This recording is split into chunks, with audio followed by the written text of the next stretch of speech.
let me tell you, Ashley, so Judah and I had not seen episode 4 together. We caught up and watched that, and then like 2 days later, I was like, "Hey, man, you want to dive into another one? I gotta record before this weekend." He was like, "Sure, let's do it." I forgot what episode 5 was, Ashley. It's all really tough. Like, this is like from Go. It's really tough. This episode's hard to watch on a lot of levels. It's so well done. It's really well done. And it's showing the disintegration of a family in a really, really like rich and vivid way. But oof, it's rough. It's rough. It was so interesting to watch him enjoy episode 4, parts of it at least, specifically, like the early family dynamic. Yeah. He was like, color me shocked. I am so surprised that he made it to 18 years old in my household and didn't know that they turned a child vampire in Interview with the Vampire. He was he didn't know. He didn't know that was going to happen. He knew at the end of last episode that they, were trying to save this girl or whatever, but he did not expect it to go the way that it did and to have the funny little family dynamic and both of them parenting her in different ways. And so to go through all of that and then to get to this episode and to have it all go so wrong so quickly. It's awful. It's really bad. It's hard. It's hard to watch. I did not have a fun. It was heavy the first time we watched it? Yeah. No. I did not have a fun time watching No, this is not fun. No. It's a really well done episode. We are going to have that's it. It's a really well done episode, and we are going to have a fun time talking about it, though. All right. Welcome to the Articulate Coven, the original, unofficial fan podcast and community for Anne Rice's Immortal Universe.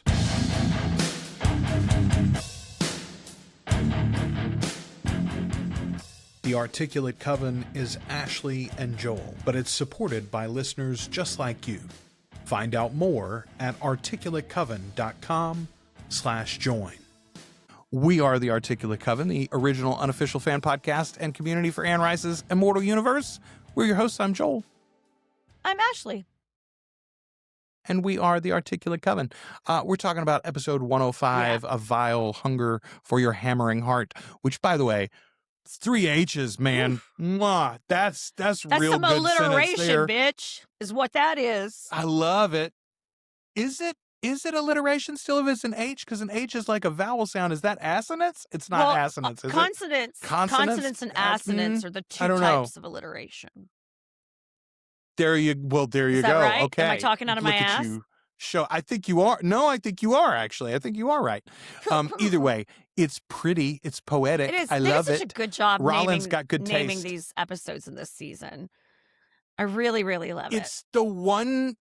It's the one thing that I'm sort of sad about so far with season 3's releases or the leaks that we've got. Looks like we're not going to be doing that for most of the episodes, at least in season 3, which is one of the reasons why I'm sort of skeptical about those titles. Actually, I think we're going to stick with pieces of the literature itself. See. Okay, right off the top here, and again, I had kind of forgotten that this happened so early. Rashid is watching Daniel while Daniel is not watching Rashid get eaten by Louis. Yeah, this is so, and this does feel more intimate than when he's like, it was weird when he was chomping on what's his face, eating Damask. Yeah, Damask. Yeah, that was weird, and it was weird to be doing in front of Daniel. But this just feels super intimate, and it is just, I felt a little filthy. Damask was acting like he was at his job, or at best, like he was at like a transfusion appointment, sitting across from another cancer patient or something, totally right? The vibe, and just making small talk. Yeah, meeting the new guy at work. That was like, that's the vibe. Rashid is enraptured here as Louis is draining him, which, by the way, again, seems like he drank a lot more than he did from Damask. Yeah. And then he just pops up totally fine. I got nothing from any of that from Judah at the other end of the couch. So I genuinely cannot wait for the end of this season to see how he responds he's gonna shit his pants. I think he is too. I'm so excited. But there was nothing so far reading on any of that, and he hasn't mentioned Rashid Well, he really. doesn't have 20 years of reading these damn books to make him think shit's fishy yet, you know? I love that Daniel is reading through the laundry list. I think Rashid says like 47 pages, if I recall right, Oh, all just filled with final words from her victims. That's a lot of deaths, well, man. and you don't realize how quickly she's done this either. Like, when he starts talking about it, it sort of feels like that might be over the course of a couple her of total a number few or years, something. maybe.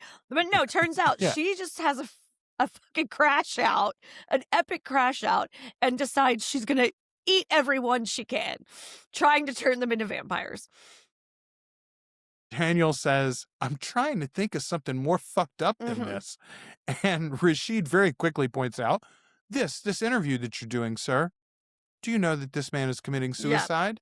Do you know that the vampires of the world will scale the walls of this tower and tear him limb from limb, burn him in the sun? Do you know what you're doing?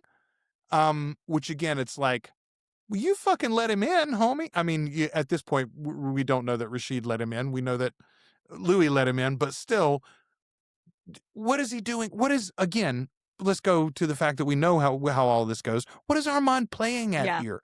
What is the point of this?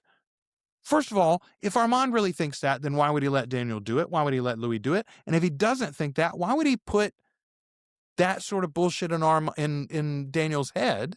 Oh, well, I don't I know. mean, I don't why get what he's are doing you here. asking why Armand would manipulate someone? Come on. That's a very good question. It's like I don't know It's Armand. like you don't know this man. Okay, maybe my favorite line in this whole episode, and one of my favorite lines from Tom Anderson, period, which is saying something, because you know how much I love the character Tom. of Tom Anderson. He says to Louis and Lestat at the table, he says, I'll tell you both something because we're old friends. And I'm like, first of all, you are long acquaintances. That's for sure true. But you and I both know damn well nobody at this table believes us to be friends, Tom. No. I'm not sure anybody at that table are friends. Tapped on the shoulder from Baton Rouge, tapped on the shoulder by the fraternal order. Both things can be true, Louis. This whole scene is great, though. Tom is playing it up so perfect. I love old Tom. Like, he's just amazing. Yeah. He's amazing. Well, and to be frank, this is a very good example of a lot of, the political shenanigans that Louisiana has long been known for. Like, everybody's fingers are in all the pies, and the pies are being baked in places they shouldn't be baked. I watched a great YouTube video the other day, and I started to share it because I was so tickled with it. But his main thrust was that Louisiana's corruption all stems back to Huey P. Long. And like, do not get me wrong. Huey P. Long was a dictator of the state, trying to be a dictator of the country. I am no Huey P. Long apologist. However, that's been going on a long time before Huey P. Long. He didn't invent cronyism or like the political machine in Louisiana. As a matter of fact, what he did do was mold it to be more effective for more of Louisiana's citizens, as opposed to just the very rich landowners, which had previously run things completely, Anyway, Tom is a great example of that, because here we are, still 20, 30 years before Huey P's reign still. So that, again, it was already there. And I don't think that's just invented for the show. No. It's definitely letting us know what's what down in Louisiana as far as the government is concerned. 56 bodies so far. Yeah. Tom, again, one woman was missing her left. Mama. Yeah. Only the left? Take the whole pair. Oh. Yeah. I love it. Well, and just like the fact that, like, I mean, and then the storm happens and there's just bodies everywhere because you can't fucking bury anyone there. Like, and she thought she was so smart. And they're like, do you know how under sea level that place is? Like, the first big rain. Bodies everywhere. I was telling Judah, Judah was asking me where this place would, they mentioned Chalmette, and he's like, so where is that in relation to New Orleans? So I was explaining. I was like, what's funny, Judah, is I worked for like 2.5 years right down the road from where that dock would be, actually. And yeah, it got real nasty whenever the storms came in, for sure. Okay. Claudia mentions other vampires here for the first time, really. She's asked previously, I think, like where they come from or something, but this is the first time that she really gets into it. And Lestat snaps at her. They would tear you to strips because you were built like a baby bird, because you were a mistake. Oof. Again, like, I mean, there's blame to go around all over, but Lestat starts this episode in the wrong place, drives it in the wrong place, drives it in the wrong direction. Well, runs fast. We're coming real hot off of the last episode too, where he's been so cruel to her and so hurtful to her about Charlie. And even if he's trying to teach her a lesson, like a little gentle parenting can go a long way, even if you're raising a fucking vampire. 100%. Okay, so somebody did say in response to our discussion about this whole thing, M5713M said, I think it's often overlooked that although Lestat never wanted Claudia to begin with, he's the one who actually teaches her how to be a vampire, while Louis tries to shield vampirism due to his own qualms with it. Claudia needs to be prepared to survive, and Lestat understands that much. Where he fails, however, is in not teaching her about the wider vampire world beyond their small coven, especially how it's important for her to know what a child vampire represents to other vampires. Right. He probably decided to take the responsibility for turning her so that Claudia wouldn't know how Louis was involved in it, and also wanted to believe that she could never leave him for real. Unfortunately, this ended up failing her the most. Boy, couldn't agree with that more. I do think Louis has done her no favors either as a parent in the way that he's been parenting her. I mean, I say that Louis never conceives of her running away, right? And it is Lestat's actions that force the question. So they're both.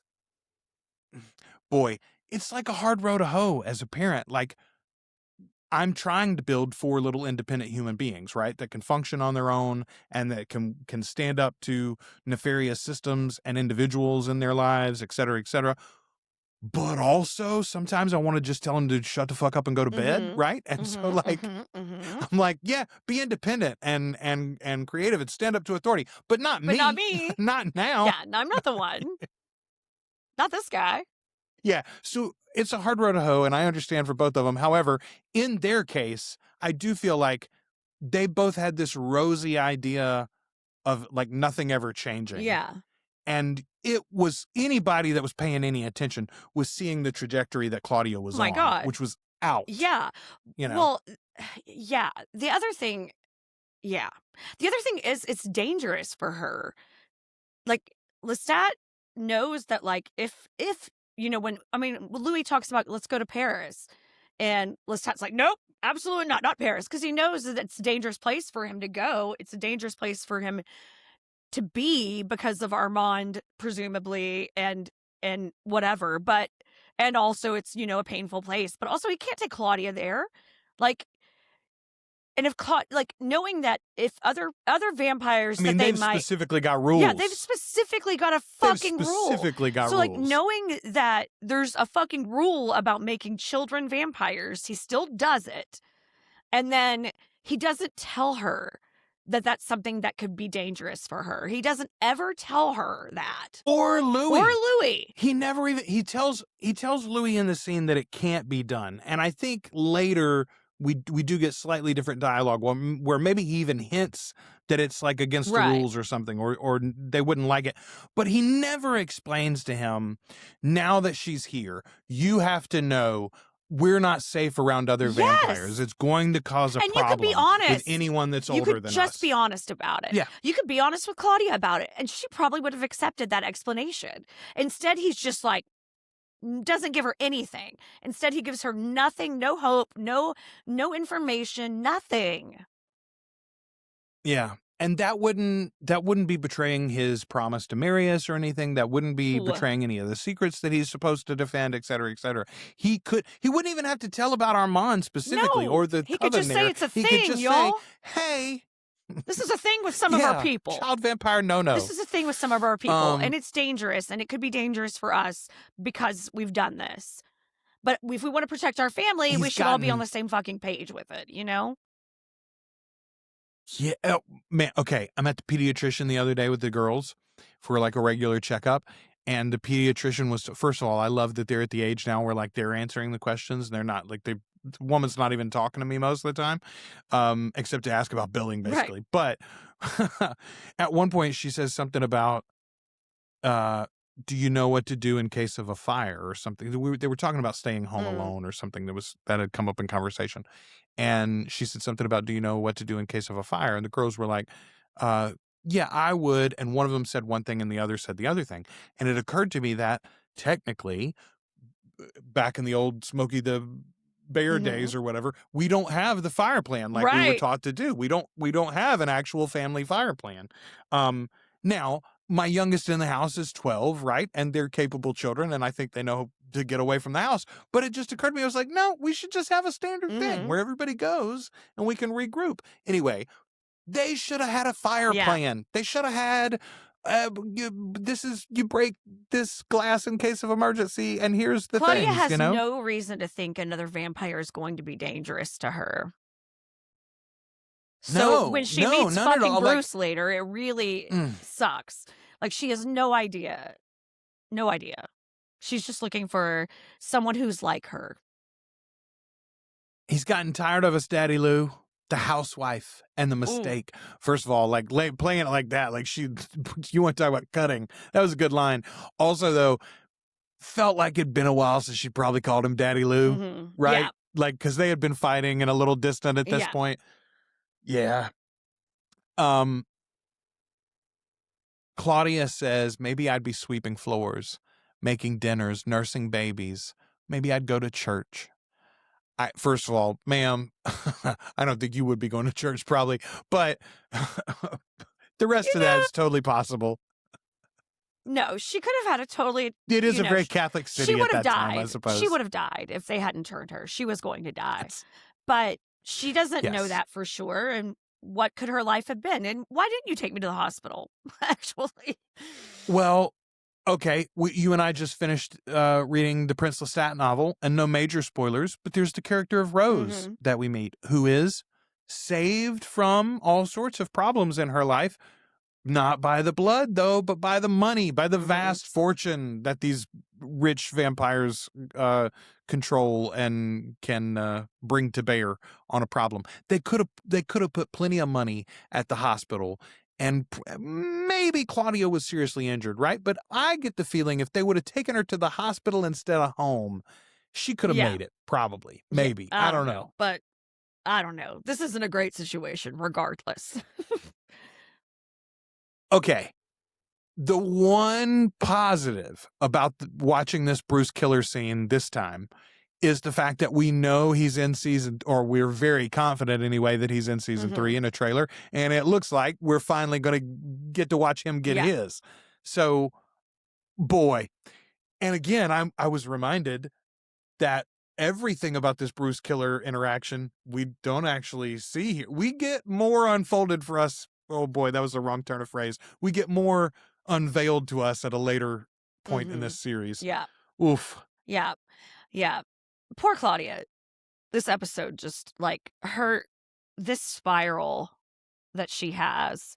And it's the same sort of shit that a teenager is going through normally, except it's just amplified by the fact that there's, it's a vampire involved, and her hiding pieces of bodies around her room, and her being just them coming home and her being just being drunk on that guy's blood because he was so wasted, and she's just drunk. He was so much drunk. Was, I mean, like that scene, like that scene's very tense, but there's some really funny shit in that scene that feel like, like a teenager just making a teenager mistake, and she doesn't get to do that. She doesn't get to be a fucking teenager at all on any level. Do you often leave your daughter home alone with access to illegal spirits? Yeah, come on.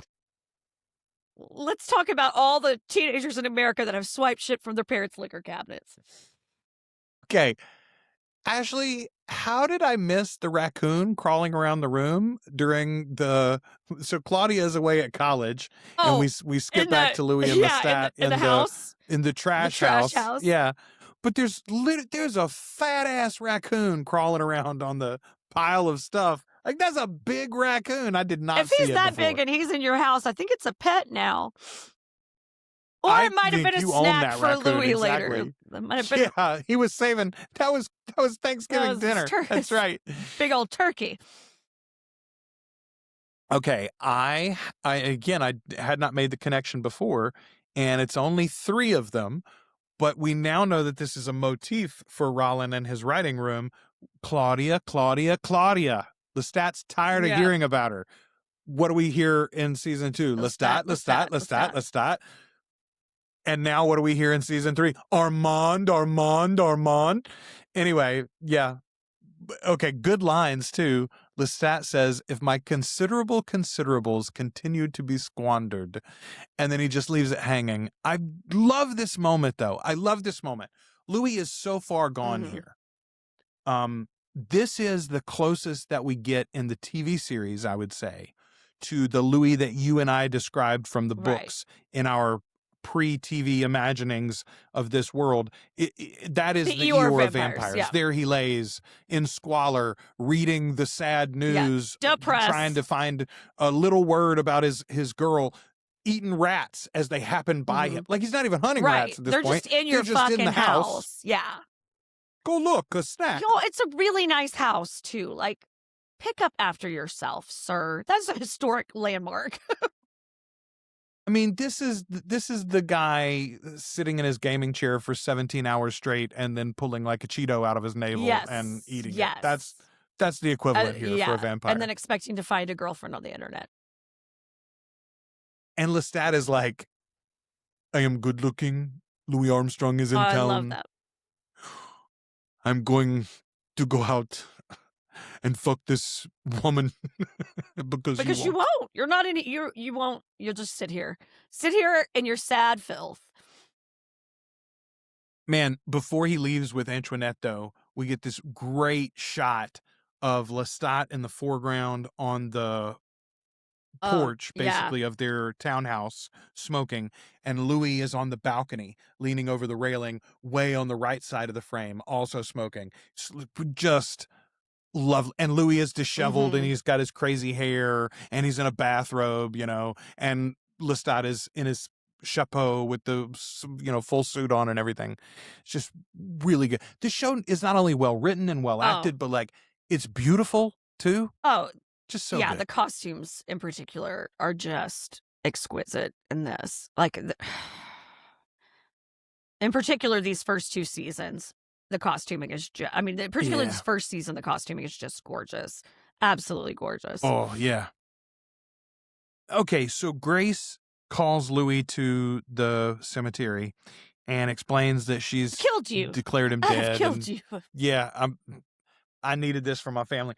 So my note, she's not kind to Louis. That's not the word that I would use, but she does hold his hand. She kisses him on the cheek when she leaves. She has not, even now, she has not abandoned Louis. Sorry. I didn't plug my computer in. No. And my battery was almost dead. Oh, and I got one of those warnings earlier on my camera while I was recording.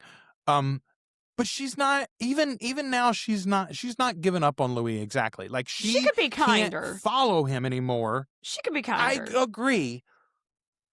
But I don't know. I was very touched by I think she's the levels of affection that she still is able to give. She does show him a bit of affection. I think she feels like she has to be kind of cold to make this break final, Yeah, it felt more for her than for him. She was being cold so that she could keep walking away, I think. Yeah. Okay. This fight scene which, I mean, just from start to bottom is terrible. Filming the vast majority of it from Claudia's perspective is so brilliant. First of all, it cuts down on the actual violence that we're exposed to. But secondly, it makes it worse. It could just be a fight scene if it wasn't focused on Claudia. But it's domestic violence. It's parents beating one another because we're focused on Claudia. Yeah. And if you have ever been a kid whose parents have been fighting in the other room, it's just really tough. It's just really tough. You know, it's, you know, my household wasn't filled with a lot of physical violence, but it was definitely filled with verbal abuse and emotional abuse, and even just yelling is so awful. And I mean, and that kind of, I just, it's a real visceral feeling. Her being so scared. She's so scared because she's, number one, she knows that she thought Lestat was capable of a lot of cruelty, but I don't think she thought he was capable of this much violence. And that's really scary. I don't think so either. I mean, that's really scary to see. I don't think Louis, honestly, I don't think Louis expected.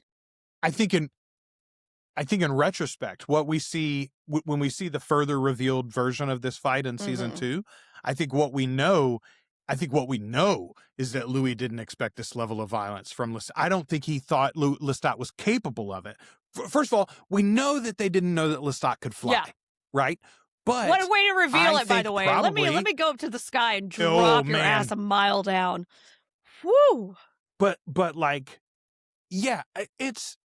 I mean, until you show that side of yourself, how do you know that someone is capable of that? How do you know if you are? Most people can't. You know, like, I mean, you may not even know that you are until you're in a moment like that. Everybody's got a plan until they get punched in the nose. That's what Mike Tyson said, and it's the fucking truth, man. Yeah. Like, yeah, everybody's got a plan until they get punched in the nose. The way that both parties escalated, as we see in the redo of this, is so interesting, but it is so clearly like, I don't know. I can't imagine what Lestat was thinking he was doing here. And we know that he did it in retrospect. We know that he was goaded into it more than we see here, but he still did it. He admits it. He asks forgiveness for it later. And so knowing all of that, what did he think was going to happen? He comes back and tries to win this dude for like a decade. The second he put his hand on Claudia's throat, I do not know what he thought was going to happen next. Yeah, how does this end positively for you at all? Worst case scenario, you have to kill both these motherfuckers that you love. You know, like that's the best thing that could happen, honestly, probably. Like there was no de-escalation of this that was going to end up with everybody being okay with it. No, they weren't going to be like, I mean, I don't know. It's sort of like with fascism, like it's fucking appease. It's like, oh, we just give Hitler a little piece of Poland and it'll all be fine. No, that's not how any of this works. There's no like. And this is reflective too of like the most dangerous time in a violent relationship for the partner who is the victim is when they're trying to leave. And it can take like, I think the number is like 6 to 7 times that a domestic violence victim might attempt to leave before they're finally able to. And it's also an escalation point where a lot of, homicides happen at that point. So this is such a, I think that's one of the reasons why this scene, this episode is so heavy and hard for me personally. It's just because I have all that awareness. I lived in a household kind of like that, not to this level, obviously, but like, but like, no, it's like, it is. It's like you said earlier, everything is amplified because it's vampirism, but like this is a real thing. This is a very real thing, and it is a very, very dangerous time for a partner who's trying to leave an abusive partner. Even though Lestat hasn't been physically abusive up to this point, that threat of him leaving, of Claudia coming and him choosing Claudia over him is the pressure point that boils it over. Judah knew it was going to happen from the moment Claudia walked back in the door. Yeah. I watched his shoulders get tight, and then he tighter and tighter the whole time. he was incredibly affected, as you and I were the first time we saw it, by the hand under the chin. That was, and just he and I talked how similar that is to holding it's a fish by the gills is what that is. That's the other thing, though, that he had made an excellent point, which I had not thought of. He said, here he is, he's punctured his neck. Lestat has punctured his neck to drag him like that. And then he takes him up into the sky and he says, tell me, Louis, tell me that you do not love me. I do not love you, Lestat. And he's like, let the motherfucker's neck regenerate, Lestat. He can't speak yet, which I had not considered. But it might be true that he was literally injured and incapable of making regular conversation at that point, honestly. I'd not considered it. No. And then the limbs akimbo after he falls, that boy, Judah was like, that was a choice they made to lay him out like that, man. Yeah. That somebody had to build that dummy. Yeah, right. Holy moly. You imagine getting that props assignment. You're like, today's the day. We're going to break all these limbs. We're going to break all these limbs. Yeah. We got to the end of the episode, and first of all, unbelievable, scary, unnerving image of her kneeling over the body of Louis. We don't even know yet whether he's alive. We finally see his eyes open a little bit, and then Lestat hovers back into the frame slightly. It's such an imposing image. It's so threatening and scary. Yeah. And at this point, we're still seeing it from Claudia's point of view too, so he is very threatening and scary. It made me think of like the Aztec slaughter rituals, like the priest is on top of the pyramid just cutting the throats and draining the blood down the side of the thing, and he's just remember, your God is here and he's angry. So what are you going to do about it now, Claudia? Boy, okay, to hit the end of the episode, though, I had forgotten that we get the Manson track, Your Home is Where You're Happy. And Judah did not know that song, so I talked about that. I was like, hey, do you know what this song is? He's like, no, but it's like very fitting for this episode. And I said, I know, right? This is a little unnerving. I said, did you notice, though, that they've never done pop songs before? All the rest of them just use the orchestration so far. He goes, oh, that's a good point. And I said, guess who wrote this song? He's like, who? He did not know who Charles Manson was. He heard the reference earlier in the episode. So, so I had to explain who he was. Welcome to a fun rabbit hole. Yeah. Oh. I showed him a picture. I go, this guy was in jail until real recently. He passed away. He goes, what? And he's like the image of him with the pentagram or whatever on his head. Yeah. I mean, I read Helter Skelter at 13. That's a real guy? That book has... That's what I was trying to explain. I was like, you got to understand, there was this weird nostalgia for the 50s and the 60s when we were children, younger than you. And so everything that had happened in the 60s especially was still very current and important and talked about constantly, Man. Charles Manson. This is a good show. This is a good show. It's a good show. It's a real good show. Good show. Yeah, this episode's heavy. I think they're going to make it, Ashley. I don't know. Maybe it'll get picked up for a second season. This episode's real tough, y'all. It's just tough, but it's really good. It's so well done. It's not like you can skip it. I guess I could skip it in my viewing, but I would feel like a big part. Yeah. I don't know. And here's the other thing too, particularly for somebody like me, I think you got to rub my nose in it once in a while. Yeah, you do need a reminder, Joel. I do. I think I do. Especially if you skip this episode and just go to the next one, it's easy to make it feel like they're holding Lestat to a standard that they don't live up to themselves, et cetera, right? Right. But this is not. Yeah. This is not if that. You think that everybody's mean to each other, but Lestat beat the fuck out of them and tried to kill Louis. That's what happened. And wanted to scare them, wanted to scare Claudia, wanted to terrify her. And he's scary in this episode. Lestat's terrifying in this episode. He's very scary. Several times, we don't really honestly see him scary very often. Or maybe I just don't find him scary very often. I found him very, very scary in this episode. I find Louis scary in this episode too. Especially in the more in the second season version of the fight. It's also scary. Okay, a couple more pieces of feedback real quick before we wrap up. The Venusian says, what becomes more apparent upon rewatching both seasons is that Lestat always saw Claudia for who and what she was, a fierce little vampiress, and he treated her accordingly. Now, in this episode, I think he goes too far, but in general, I would agree with that reading. We had talked about the difference in between the two actresses, and somebody in the comments had even made the argument that they felt like the two Claudias almost had to be. They can't really imagine Bailey Bass playing season 2 Claudia, and they can't really imagine Delaney Hales playing season 1 Claudia. I think that is less the idea that the actresses aren't capable of it and more that the show knew what they had to do because of contract and scheduling reasons and leaned into it. They had a different actress and they leaned into the things that Delaney does well. Here's a comment from The Dreams of Arcadia. Both actresses do an amazing job with Claudia, and I really appreciate how changing the casting kind of drew a line in the sand in a more visual way, as well as in terms of acting. Like Claudia in America was a kid trying to find her way in the world, but Claudia in Europe was a woman on a mission, wronged by men and strong enough in her own right to go it alone. Yeah, I like that. I like that a lot.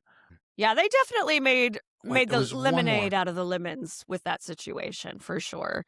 I do think that they leaned into it really well, and I think acknowledging it, as far as as much as they did beforehand, like it wasn't like, oh, we're going to try to sneak this girl in and pretend like it didn't happen, like they did so much good press with her and all that. So I think that they handled that situation in the best possible way. Speaking of my Lestat ass kissing, Gru Blade, the Fed Slayer, says, Lestat, I have done nothing wrong ever in my life. Joel, I know this, and I love you. And I love you. Yes. Yes. Okay, so in my Facebook memories today, I took a screenshot of it because it cracked me up so hard. In my Facebook memories today, let me find my gallery, was a post I'd shared that was from Mrs. Leoncourt. You can love someone and still admit when they're wrong. I love Lestat, but can acknowledge his flaws. He has none, and can hold him accountable for his wrongdoings. He's never done anything wrong in his life, and call him out for his actions, which are always correct. And literally, on my post, correct. I was like, Joel Sharpton, is this you? It's my burner account. Yeah. That's my burner. That's Joel, how are you stay active on X. Mrs. Leoncourt? Mrs. Leoncourt, in my dreams, Ashley. All right, y'all, that is episode 105 of Interview with the Vampire. We'll be back next week with 106. Just 2 more episodes left in season 1, and then we'll be moving into our rewatch of season 2. Thank you to everybody who's been keeping up with it. I'm telling you, we're so close. All right, until next week, we have been your hosts. I'm Joel. I'm Ashley. And we are the Articulate Coven.